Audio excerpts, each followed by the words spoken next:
that we need to address, that Christianity was never supposed to be isolated from the world. We're supposed to engage in the world, to work to make God's kingdom here in the world a reality. So sometimes I have to scrap what I wrote and do something new. So the sermon in your bulletin is pushed back to August. I had a slot open, and this is something different. It's called What Should We Do and What is Required? It was another heartbreaking week. It seems like we've lived through so many this year. Senseless death, senseless violence. There seems to be death all around us. There's drive-by shootings, shootings in homes, shootings in churches, shooting in clubs, shootings in movie theaters, at traffic stops, and at peaceful demonstrations. This past week, 2 black men were shot and killed by police who, at first appearances from eyewitness video, didn't need to be killed. Again, the story sounding too familiar. The graphic videos we don't want to see but need to keep coming and popping up on our Facebook feeds and on the news. 5 police officers were assassinated in an act of terror at what was up until then a peaceful gathering. Officers who swore to protect and serve the people were targeted for death by a veteran with a rifle. We live in a heavily armed culture of anger and violence, and so we have week after week like this. And it leaves us wondering what we should do besides offering our prayers and sharing a sentiment on Facebook. What should we do? Because whatever it is we're doing now isn't working. I'll be honest, while I was in Scotland, Courtney and I wondered if we should just move there. I mean, they don't have nearly the violence we do. I wouldn't be so scared to send my daughter to school. I wouldn't be as nervous to stand up and talk about peace between religions or work with race relations. I wouldn't be so nervous to preach love to all people because I wouldn't be so scared that someone would get angry at my words and actions and come and shoot me. I wish that sounded like a completely ridiculous idea. I wish we could laugh at that notion. I wish that just sounded paranoid. But unfortunately it doesn't. I know people who that's been a reality for. Should we all just move to other countries? And Canada is nice. They're like that idealistic cousin that still believes the world is fundamentally good and kind, and we love them for that, eh? And their bacon is good. Should we just try to weather the storm? It's just another one of those turbulent cultural shifts that will eventually just calm down. I mean, many of you survived the 60s. We'll get through this, right? Should we just worry about ourselves and disengage from the myriad of conversations that are out there about racism, prejudice, poverty, mental health issues, gun control, foreign policy, police tactics, gender equality, who can go to what bathroom? Should we just disengage from all that for our own sanity? I mean, it's tempting to try to just get by ourselves, succeed ourselves, protect ourselves, and prosper ourselves. In the past year, we've heard talk about American isolationism, just looking out for ourselves and walling ourselves off from the rest of the world. We've heard what it means to enjoy and prosper from privilege, particularly white privilege and Christian privilege. We've seen in the UK them take a historic vote to leave the community of the EU in order to move forward alone because it was argued it would be best for them to be away from the community.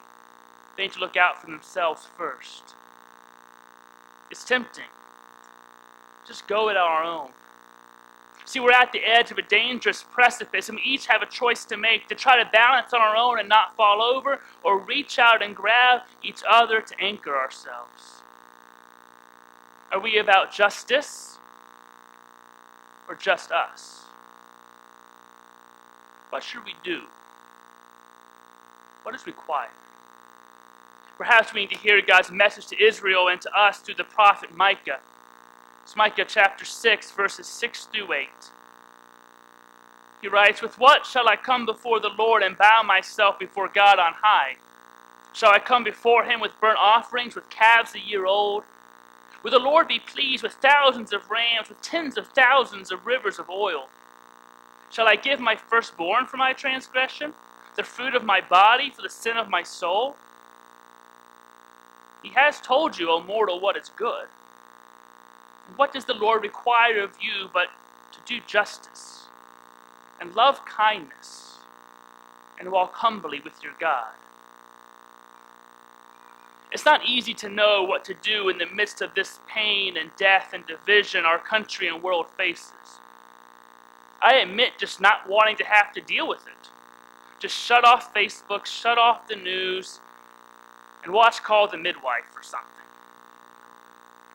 Eat some pudding.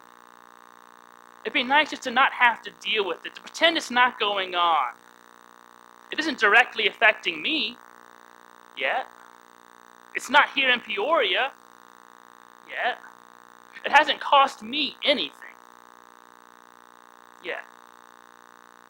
Sometimes I just wish God would handle it. Like, what are you doing all day, God? Why can't you get involved in this? What do you want in order for you just to fix this? Should we just pray a lot more? Hold more vigils and prayer services? Prayer is good and healthy and healing, but sometimes I think we use it as an excuse to do nothing else. Prayer was never meant to be an end in itself, but part of a holistic lifestyle following God's way. Prayer is the first step to action, but we often like to take one-step journeys. So what should we do? What is required? Sometimes we're tempted to bribe God. Sometimes for silly things like, God, if you can just let the Cubs win the World Series, I will tithe for a whole year at church. Just one World Series, that's all I'm asking for. Many churches have survived on Cardinals fans. How do you think they won 11 of them?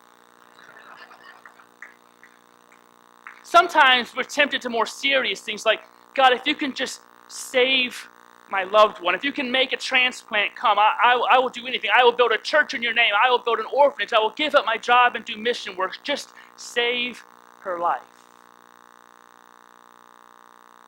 Have you ever done that? Little things like, I just need to find a parking space, God. I'll put $5 in that Salvation Army pot. Will God be pleased with thousands of rams, with tens of thousands of rivers of oil? Sometimes the message is that God is angry and we have to appease God, so we try to give more offerings, more money. So we build more churches and monuments. We put giant crosses on the side of the road across the country. We buy Bibles for every student, lay more than 10% of our income at the feet of God in exchange for God fixing this mess.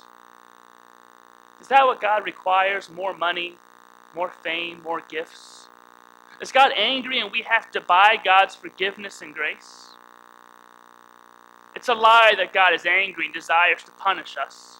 It's a lie that pain and sorrow fill the world because we don't love God enough or give God enough. God is not the cause of our problems, and trying to buy God off is not the solution. We give to God out of gratitude, not out of greed. We give to God because we've been given so much, not because we expect to receive so much in return. So what should we do? What is required? Micah tells us plainly, let those who have ears hear. He has told you, O mortal, what is good. And what does the Lord require of you but to do justice and to love kindness and to walk humbly with your God? It kind of sounds like the 4th century BC version of my classic rule for life. Don't be a jerk. It's a key rule. What does the Lord require? Required to claim or ask for by right and authority, to call as suitable or appropriate, to demand as necessary or essential. What is required is to not to talk but to act, not to theorize or hold conferences ad nauseum, but to do something to alleviate a situation where persons are left out, ignored, oppressed, and restricted. God isn't making a request. Justice is a requirement of our covenant with God. Last week we talked about justice. The Hebrew word is mishpat, and it means taking care of the needy in society. Justice implies action, dynamic acts. It's an act of providing a space for equal access to God, to the necessities of life and the rights God affords to all people. Life, liberty, and the pursuit of happiness. Those truths we celebrated last week on a national holiday, celebrating those truths and those promises, that we still need to work for it with every ounce of our being, together. Justice for all is not an exercise in political correctness, appeasement, cheap grace, or a payoff. Justice, taking care of each other, is a command for God. Justice is not about just us and our needs and our wants and our faith, but it's the delivery of God's mercy, love, and grace to all creation. To do justice is to correct abuse and meet needs. When we see injustice, we are to denounce it, not sit silently trying to protect what we do not possess. It's been said that our lives begin to end the day we become silent about things that matter. So what might justice look like in the case of this past week of police shootings by police and of police? I think it looks like helping meet the needs of the families who just lost loved ones, whether that's the cost of funerals or basic life necessities. The police officers most likely had some death benefits, which is in itself a form of justice. I don't know about Philando Castile or Alton Sterling, but all those families injured and killed, police and citizenry will have real, tangible needs that will need to be met. Physical, relational, emotional, and spiritual. Police officers have difficult jobs, and sometimes difficult choices must be made in a split second, and I don't envy that position one bit. There are times when a police officer pulling a trigger is the best, worst decision they can make. I don't think most officers ever want to have to pull a trigger. It's a horrible decision and thing to have to do, to kill someone. But there are times when it still may be the best decision, as was the case when the police had to shoot that Orlando gunman. But there are also times when it appears the decision is maybe made too quickly, as was the case of an extended family member of mine, as in many other stories we have read about over the past year with unarmed and armed men. And within these nearly 1,000 shootings by police since 2015, it appears that black men have been killed at a disproportionately large number, sometimes when actively fighting or firing back, but also while submitting to police or walking away or running away. We've seen the videos of black men and women, boys and girls being treated in ways that their white counterparts are usually not. Justice looks like doing what we can to understand and correct these abuses. Now is not the time to go into all the data and stories and videos and statistics. But if you feel defensive about this assertion that there's an abuse that needs to be corrected, if your first instinct is trying to explain why it's not true, then I challenge you to really explore why you have that gut reaction and feeling.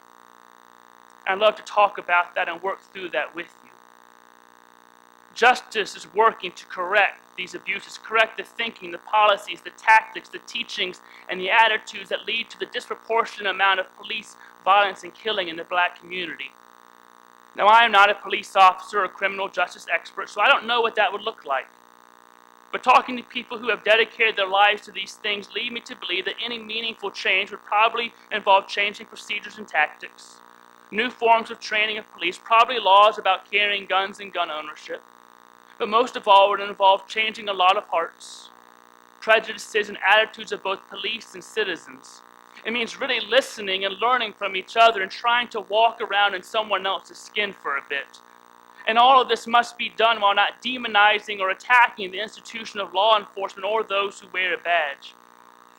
So you can support Black Lives Matter movement and believe significant reforms in how we do law enforcement in this country are needed, and still support law enforcement and police officers and be grateful for them. I love teachers, and I love school. I think education is one of the most important gifts we give to our children. But I also believe some things need to change in our educational system. My mom works with school districts, and I hear some of the horror stories of those who are sometimes the most at-risk and neediest kids and how they are abused willfully by some of the administrations. And my mother has to go in there and try to fix them. And it breaks my heart to hear. I believe some things need to change among the educational system. It doesn't mean I don't love school and don't wholeheartedly support teachers. It's not mutually exclusive. In fact, the two must be put together. It can't be done just by police, or just by black people, or just by well-intentioned white people.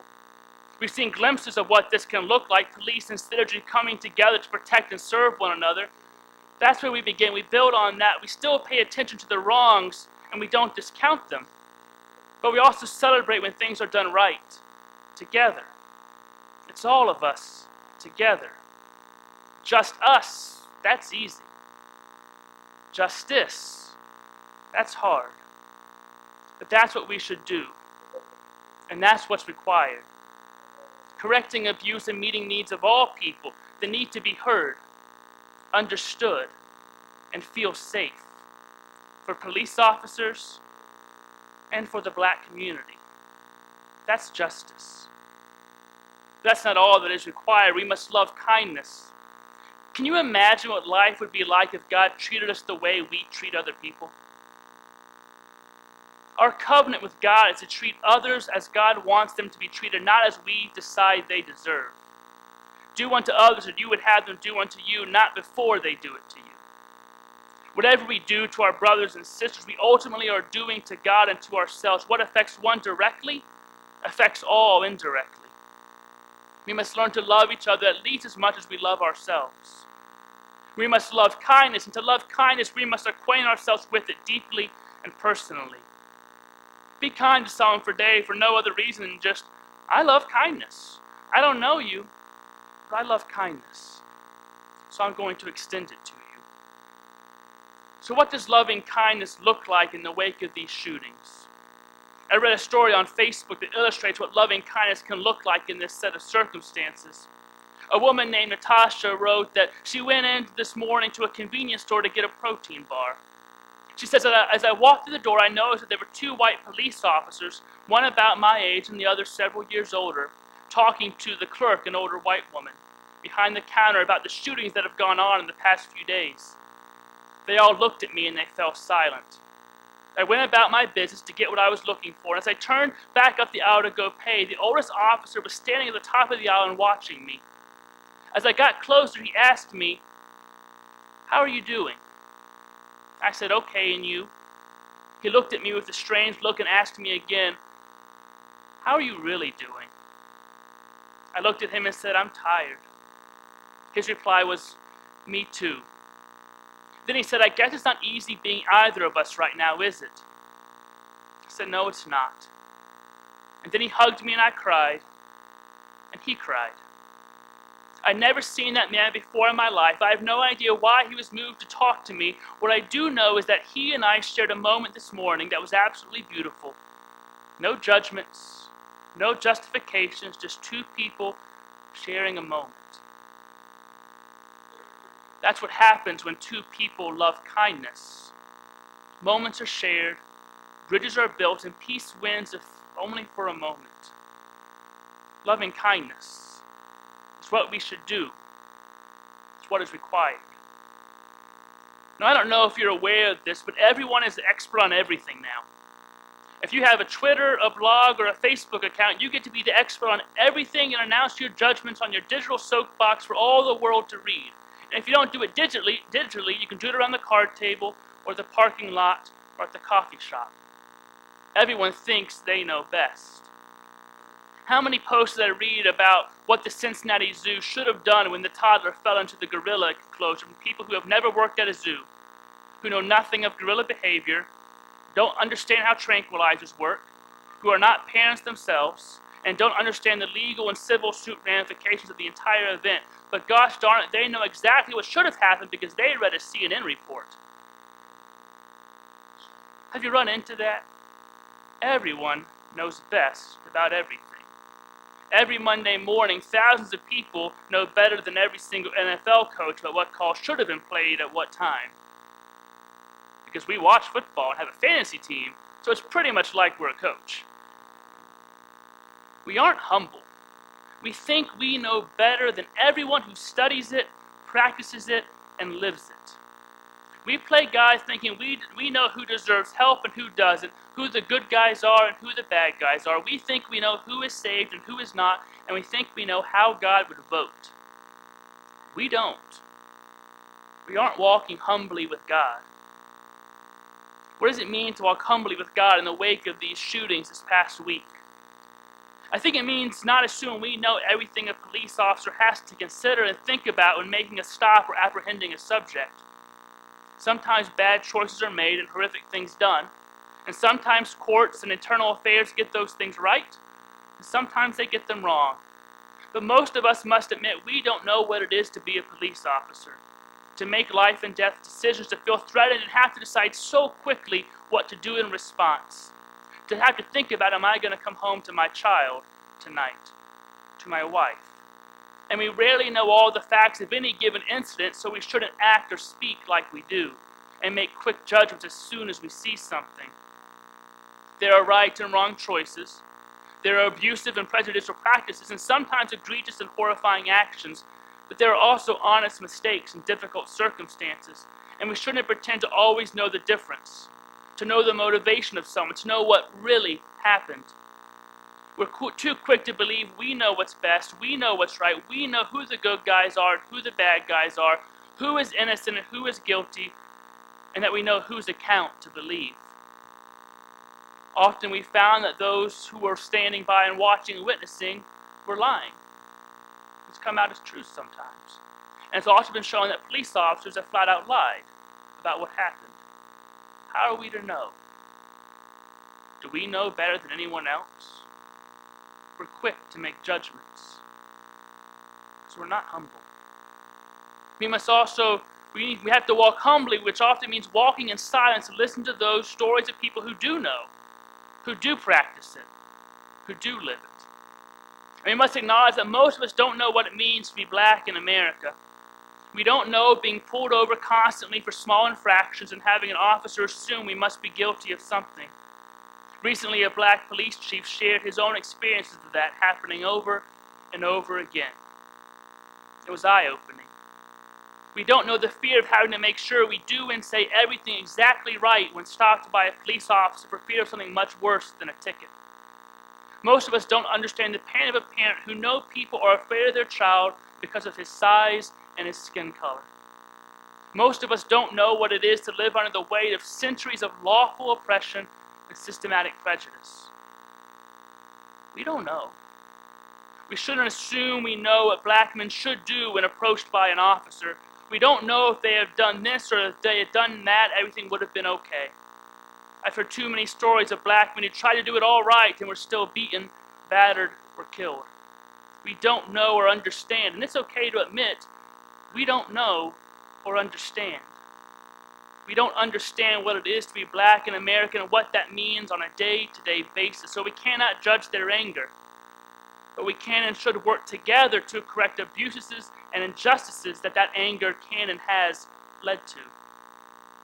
Part of walking humbly with God is walking humbly with our neighbors by listening more and explaining and rationalizing less. So what does that look like? I remember after the Michael Brown and Eric Garner incident over a year ago, asking a friend of mine who is black to share with me what he was thinking, what he told his children about interactions with police, what went through his head and his heart when he was pulled over. I sat and I listened and my eyes were open to how much I still wasn't seeing. A few weeks later, I talked with my uncle, who is a retired state trooper sergeant. I asked him to tell me about the times he had to discharge his weapon, how he felt and what he was thinking. I asked if he was scared when going up to a car at a traffic stop, not knowing what was waiting for him behind that glass. I listened to his stories, his inner thoughts, his fears and his heartaches, and my eyes were open to how much I still wasn't seeing. I didn't know what I didn't know, and that's the most dangerous thing of all. Walk humbly with God. That's what we should do. That's what is required. Now, I wish I could tell you doing these things would solve our world's problems. They won't. But I can tell you they will make the world better, even if it's one person, one need, one kind act, one conversation at a time. When the Israelites rebuilt the wall around Jerusalem when they returned from exile, each household did work on the part of the wall in their own backyard. Brick by brick, little bit by little bit. No one had to do it all. They just built in their own backyard. It's time to rebuild our society, and we start in our own backyard, and our tools and bricks are doing justice, loving kindness, and walking humbly with our God. That's what we should do. And that's what God requires. And nothing would make God happier. And I believe nothing would make us happier than to live in a world of justice, kindness, and humility. Because that's what the kingdom of God looks like. And the kingdom is coming. It's time to prepare ye the way. Let us pray together.